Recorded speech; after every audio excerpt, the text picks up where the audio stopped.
Alright, ladies and gentlemen, welcome back to the channel, man. Today we have a trade video between the Utah Jazz and the Charlotte Hornets. This is with Rudy Gobert. Now, apparently, according to Brian Windhorst, who actually got the news out of a Simmons and Irving trade relatively quickly. Apparently, there's growing tension, just like pretty awkward in the locker room between Rudy Gobert and Donovan Mitchell. And teammates believe one may request a trade in the offseason. Now, before we release the trade details, I do want to apologize. I have a cold and this absolutely sucks, but I want to talk about this trade because Utah's in a really interesting situation. Here's the trade. Charlotte receives Rudy Gobert, Utah receives Terry Rozier, PJ Washington, and a 2022 and 2024 first round pick. Now, as far as Utah goes, this trade really doesn't offer them a single thing at all outside of just more assets for a rebuild. Utah's currently sitting at 36-22. They just had a great win last night against Dallas. They've got Phoenix tomorrow, who's actually they've owned them, honestly. They've beaten them 6 straight times. But Utah is number 4 in the Western Conference. They currently rank number 3 in points per game at 113.7. They rank number 1 in offensive rating with 115.9. And then defensively, there are some issues there, but still top 10. It's still a top 10. It's just not as lethal as their offense. 106.7 points per game, good for 9th in the NBA, and then 109.1 defensive rating, good for 11th in the NBA. So the only way, shape, or form I see Utah pulling off a trade like this is if they were to have like a first round exit. I don't even think Utah would pull the trigger on a trade like this unless one of or both Rudy Gobert and Donovan Mitchell came out and said, like, I want out. If Rudy Gobert comes out and says, I want out, maybe this is a trade that makes sense.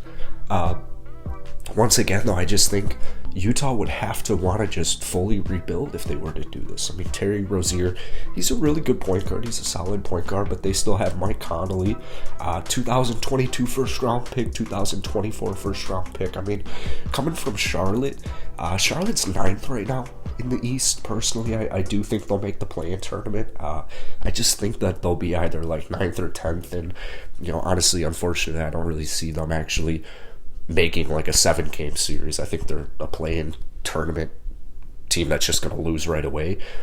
But their future's really bright.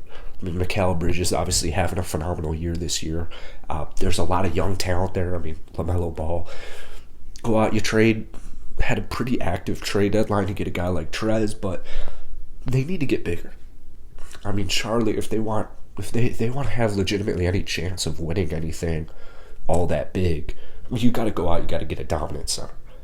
Pretty much Charlotte runs almost every night like an extremely small ball lineup. And, you know, it's gotten them to this point, but if you want to take that next step, if you want to get to that next level, you're going to need a guy like Rudy Gobert. And you get Rudy Gobert, I mean, you're looking great. Rudy Gobert so far this season, 16 points per game, 15 rebounds, that is crazy, 2.3 blocks, which is also crazy, on just about 72% free throw shooting. So, honestly, I think this trade really only helps out Charlotte. Now, you know, once again, if Utah were to actually be like, all right, yeah, let's get rid of Gobert, I guess this isn't that bad of a package. But I think it would call for a full-scale rebuild unless they were to try to ship off those 2 first-round picks and Terry Rozier to try and get, I don't know, like a different type of star over in Utah. I'm not really sure, but I have a feeling that somebody in Utah, one of those 2 stars, is going to want out soon, because as much as I'm rooting for Utah, I just don't see them winning the championship this year. I don't really even see them making the Western Conference Finals. I think the Suns are better. I think Golden State's better. Honestly, I still think the Lakers are better. I think if the Lakers and Jazz met up in the playoffs, I think the Lakers would have their number. But if that were to happen, especially in like the first round, I could definitely see one of these 2 stars wanting out, or at least being like, hey, we need more help. Like, we need somebody else. Like, please get us somebody else. So that's it for today, man. Hit that like button, hit that subscribe button for daily NBA content, and I'll see you guys later.